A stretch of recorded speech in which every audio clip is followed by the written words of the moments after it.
So now let's look at the covalent compounds, the formation of covalent compounds. Especially, we'll be looking at the covalent compounds of the examples that we'll be taking is chlorine, methane, HCl, oxygen, nitrogen, fluorine, chlorine gas.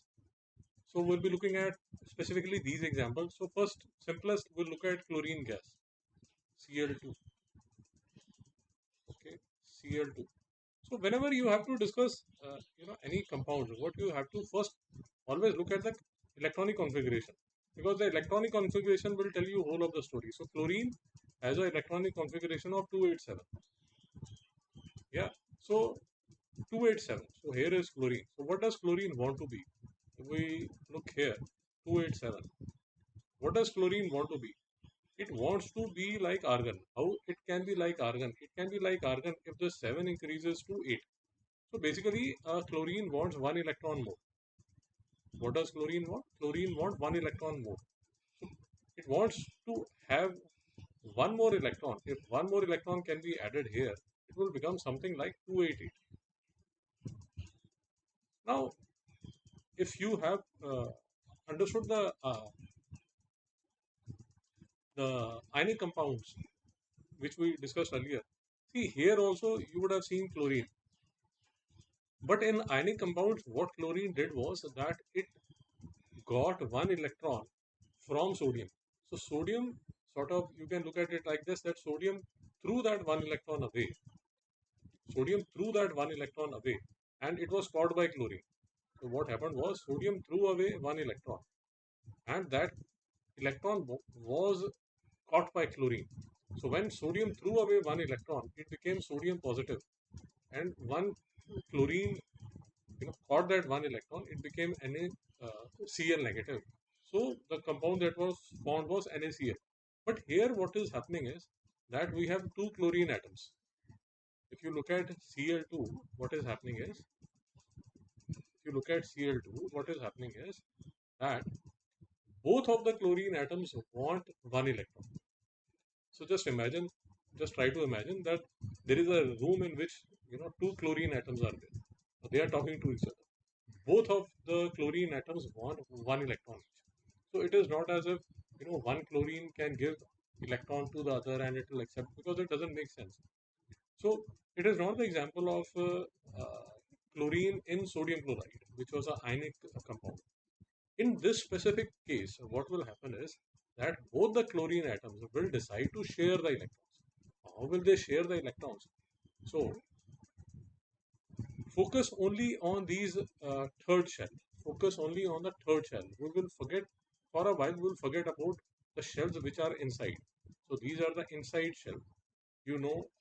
When you draw the structure of chlorine, the structure of chlorine looks something like this. So here there are 2 electrons, then you have 8 electrons here, 2 electrons here, 8 electrons here, 7 electrons here. So what I'm trying to tell you is that for a while we'll just focus on the last shell where 7 electrons are there. Why are we just focusing on that? Because in chemical bonding, the outermost shell plays a role. So whenever bonding is taking place, we have to only focus on the outermost shell, not what is happening inside. So you can ignore these inside shells for a while. Now when I look at chlorine, these 7 electrons, I use this notation to show these 7 electrons. So this is there was a chemist by the name of Mr. Lewis. This is called Lewis structure. So what Mr. Lewis did was he just focused on the outermost shell, because he understood that whenever bonding is taking place, we just have to focus on the outermost shell. So this is a this is a this style was given by Mr. Lewis. So he said that we will only focus on the outermost shell, and we'll write it like this. So Cl has 7 electrons in the outermost shell. So this is one chlorine. Another chlorine has 7 electrons in the outermost shell. These two chlorine will come together and they will form something like this. They will form something like this. I hope this is clear. Now, if you look closely, what is happening is that this chlorine has got 8 electrons. This chlorine has also got 8 electrons. This is called sharing of electrons. What is this called? This is called sharing of electrons. See, what you need to understand is that in ionic compounds, one of the element has thrown away electron. 1 electron, 2 electron, 3 electrons, just thrown away the electron. And that is why it gets charged. The other element accepts the electron. That is why it gets negatively charged. But in covalent compounds, none of the elements throws or catches the electrons. They just share the electrons. For example, in this case, chlorine, one chlorine and the other chlorine, they decide to share the electrons. So this shared electron, this is a shared electron. So this electron, we use another color. So for example, this electron and this electron, they are the shared electron. This electron and this electron. Both of these are the shared electrons. So if one pair of shared electron is there, then it is written something like this. Only one stick is used. This one stick is called a single bond. It's called single bond. I hope it is clear till here. If it is not, we'll take another few examples. So by the time this lecture is over, you will understand. Let me take another example, simple example of HCl. HCl. Now again, if I look at HCl, look at the configuration. Now again, hydrogen wants one more electron here, chlorine wants one more electron here. So none of the parties is ready to throw away or catch the electron. So what they'll do is, and again what Mr. Lewis, the chemist, told us was that just focus on the outermost shell. So chlorine,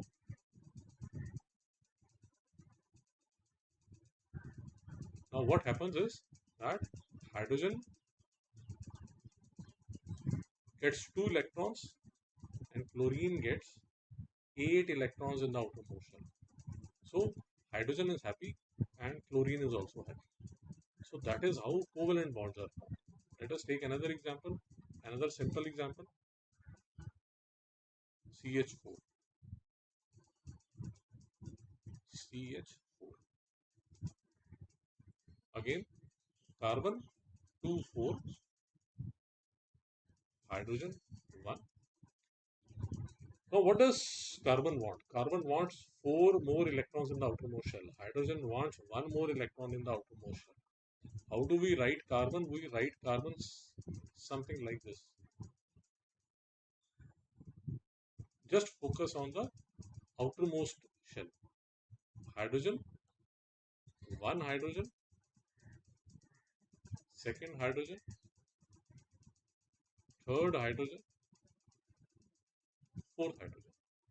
So what happens? Carbon is happy. Let me use another color. Why carbon is happy? Because carbon now has 8 electrons in the outermost shell. Each of the hydrogen is happy because they are having 2 electrons in the outermost shell. So this is how CH4, methane. This is the formation of methane. Yeah. So we have done chlorine, we have done CH4, we have done HCl.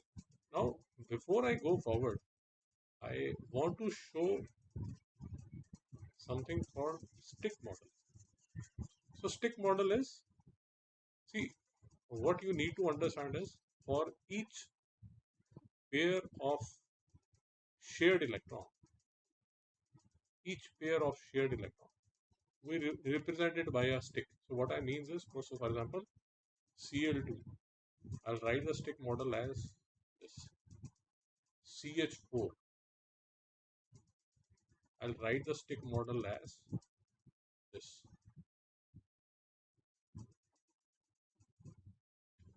HCl. So these are called the stick models. Each of this stick represents a shared electron. Shared electron. And now, so we have done this. Now let us look at oxygen. Cl₂ we are done. Now let us look at oxygen and nitrogen. Oxygen and nitrogen. This one and this one. So O2, first always write the electronic configuration 2 6.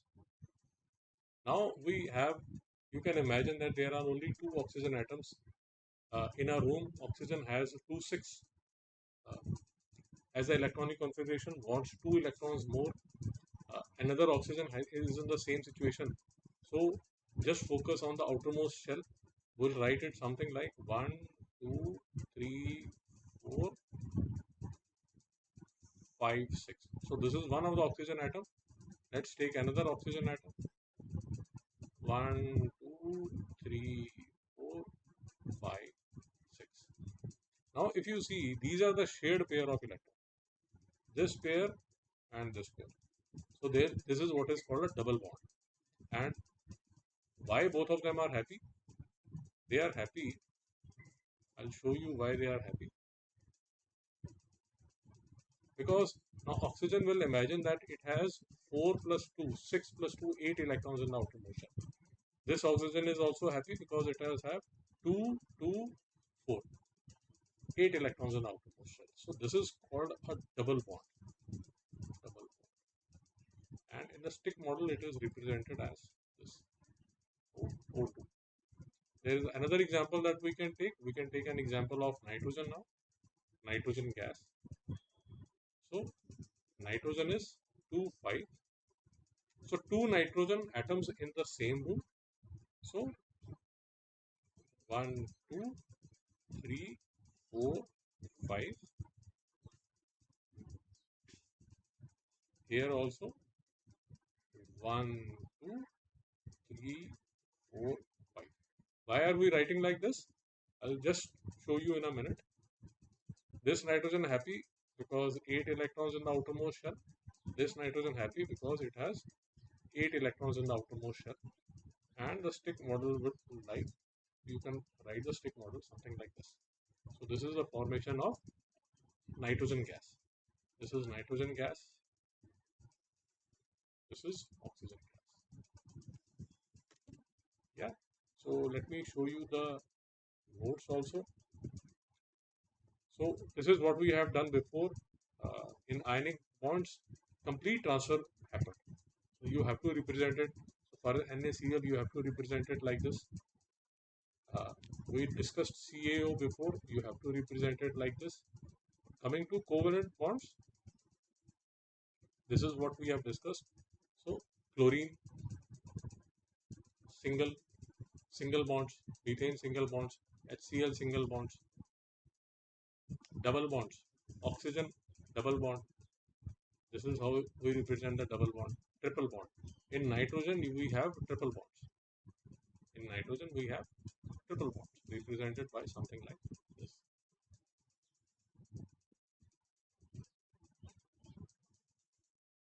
So then there are exercises how to draw sodium chloride, how to draw magnesium oxide, how to draw hydrogen molecule, how to draw oxygen molecule, O2.